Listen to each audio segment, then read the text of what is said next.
Hello students, आज के video में आपका स्वागत है। मैं doctor Alka Goyal, professor political science, आज आपके लिए पढ़ा रही हूँ भारतीय संविधान में संशोधन की प्रक्रिया।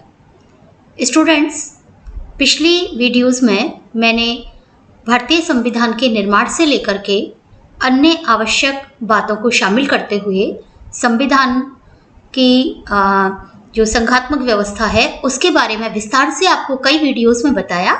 और स्टूडेंट्स, उस समय मैंने आपको बताया था कि मैं आने वाले वीडियोस में भारतीय संविधान की संशोधन प्रक्रिया के बारे में आपको अवगत करूंगी। तो आज हम पढ़ रहे हैं इसका फर्स्ट पार्ट। कोई भी संविधान जो है वो कुछ वर्षों बाद, यानी जैसे फाइनर का मैंने आपको कोटेशन डाला है कि प्रत्येक संविधान 10 वर्ष के पश्चात पुराना हो जाता है। पुराने से मतलब बहुत सारे देश में परिवर्तन आ जाते हैं और उसके अनुसार संविधान को बदलना पड़ता है, इसलिए संविधान में संशोधन आवश्यक हो जाता है। यानी संविधान में संशोधन की प्रक्रिया आवश्यक रूप से होनी चाहिए।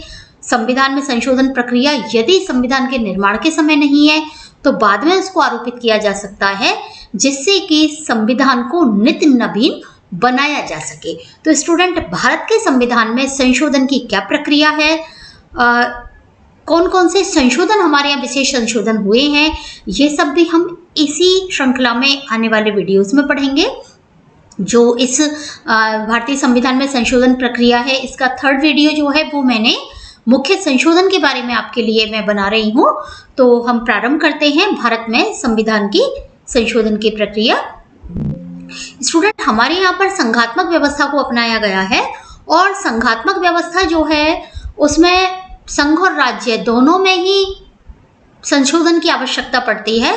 और भारत का संविधान भी संघात्मक व्यवस्था के कारण थोड़ा सा कठोर है। जैसे अमेरिका का संविधान कठोर है, स्विट्जरलैंड का कठोर है, और या हम कहें ऑस्ट्रेलिया का कठोर है, तो भारत का संविधान भी कठोर है। लेकिन भारत का संविधान इतना कठोर नहीं है कि हमारे यहाँ पर संशोधन करने में बहुत ज़्यादा समय लगे, या फिर हमारे यहाँ पर संशोधन की बहुत जटिल प्रक्रिया भी नहीं है।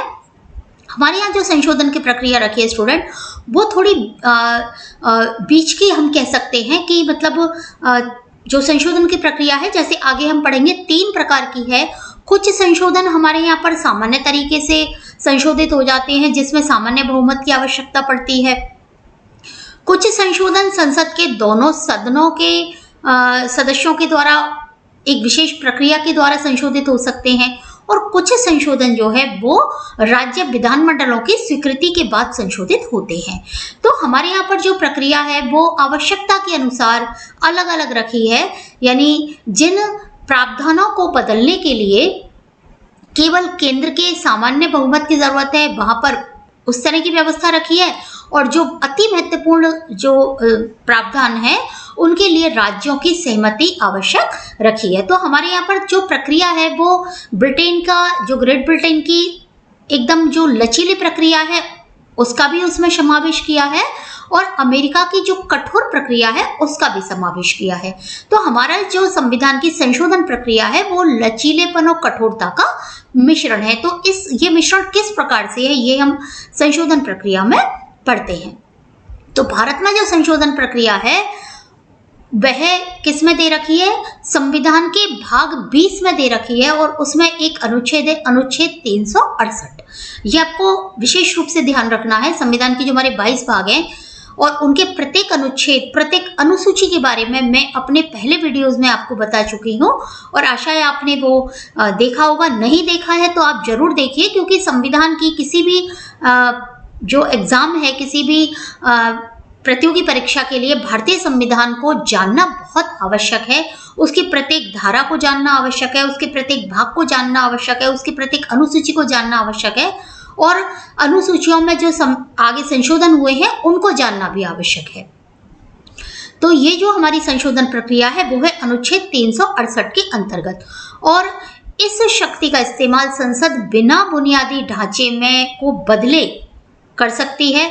संविधान की प्रस्तावना, मूल अधिकार, इन सभी में संशोधन कर सकती है, लेकिन बुनियादी ढांचे को बदले बिना। अब बुनियादी ढांचा क्या है, ये मैंने आपको एक वीडियो मेरा आ चुका है जिसमें संविधान का आधारभूत ढांचा से संबंधित जो विवाद हैं और संविधान का आधारभूत ढांचा, उसमें मैंने आपको बताया है। इसमें भी आगे मैं आपको बताऊंगी कि संविधान के आधारभूत ढांचे को पूरी तरह परिभाषित नहीं किया, लेकिन कुछ बातें संविधान के बुनियादी ढांचे के रूप में रखी गई हैं। जो केशवानंद भारती एक केस था, उसमें सुप्रीम कोर्ट ने 1973 में 1973 में संविधान के बुनियादी ढांचे का सिद्धांत दिया था। अब हम पढ़ते हैं कि संविधान की जो संशोधन की प्रक्रिया है 368 में, वो 3 जो मैंने प्रकार आपको बताए थे, तो वो प्रकार कौन कौन से हैं, ठीक है। तो सबसे पहली चीज जो मतलब प्रकार और उसकी प्रक्रिया, संसद के किसी भी सदन में संशोधन बिल को प्रस्तुत कर सकते हैं, यानी स्टार्टिंग जो है उसकी, जो प्रारंभ है उसका, जो शुरुआत है, वो किसी भी सदन में की जा सकती है। राज्य की विधानसभा में संशोधन बिल प्रस्तुत नहीं हो सकते, यानी केवल सेंट्रल गवर्नमेंट में हो सकते हैं, राज्यसभा लोकसभा में हो सकते हैं, विधानसभाओं में नहीं हो सकते। और कोई भी मंत्री और सदस्य इसको प्रस्तुत कर सकते हैं। इसके लिए राष्ट्रपति की पूर्व अनुमति लेने की आवश्यकता नहीं पड़ती है। यह बिल, देखिए कुछ बिल जो होते हैं, जैसे जो वित्त विधेयक होते हैं, यहाँ पर वित्त विधेयक की बात चल रही, कोई संशोधन की बात नहीं चल रही है, तो वहां पर राष्ट्रपति की पूर्व अनुमति की आवश्यकता पड़ती है, लेकिन संशोधन विधेयक में नहीं पड़ती है। यह जो संशोधन बिल है, दोनों सदन, उस सदन की कुल सदस्य संख्या के बहुमत द्वारा, यानी कुल सदस्य संख्या का 50% से अधिक और उस सदन के उपस्थित और मतदान देने वालों के जो 2/3 बहुमत है, उसके द्वारा बिल जो है वो पारित करना होगा। हालांकि इसमें जैसे मैंने बताया कि 3 प्रक्रिया है, तो कौन से बिल किस प्रक्रिया से होंगे वो मैं अभी आपको आगे इसी वीडियो में बताने वाली हूँ।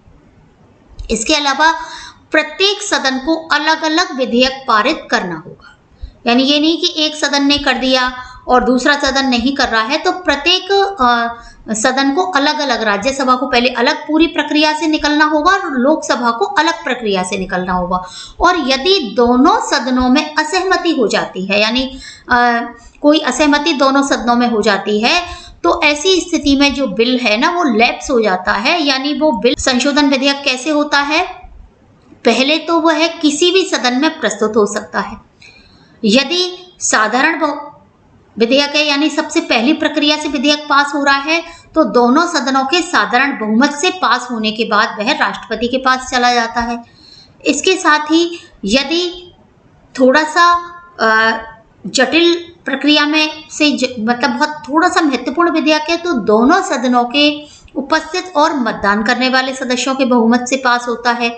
और यदि बहुत अधिक राज्यों से संबंधित कोई बात है, यदि इस प्रकार का कोई विधेयक है, तो संसद के दोनों सदनों के वो तो हैं ही सदस्य उपस्थित और मतदान